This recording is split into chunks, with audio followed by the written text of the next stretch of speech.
Assalomu alaykum. Bugun sizlar bilan Baxati Bo'lmasbek, Toshkent viloyati Bo'stonliq tumani 9-sonli maktabning 11-sinf o'quvchisiman.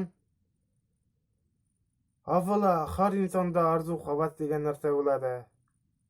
Shunday endi menda ham orzu-havas bo'lgan, shu orzu-havas bora-bora maqsadga aylangan va endi kelajakda aytadi-ku, Alloh taolo insonga 1% talant berishi mumkin.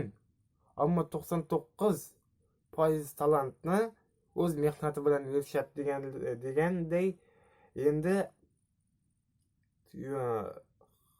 har insonda to'siqlar bo'ladi, sinovlar bo'ladi, qiyinchiliklari bo'ladi. Shu sinovlardan o'tganlar o'z kasbining ustasi va mohir insonlar bo'ladi. Endi men bitta san'atkorlik bilan cheklanib qolmoqchi emasman va kelajakda ulkan bizneslar va ulkan maqsadlarim bor. Shunga qarab intilmoqchiman.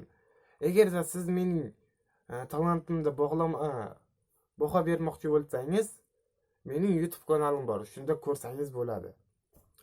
Baxati Bo'lmasbek deb yozsangiz chiqib kelaman va endi mening kelajakdagi maqsadim va bo'lajak kasbim shu. Qo'shiqchi bo'lish va san'atkor.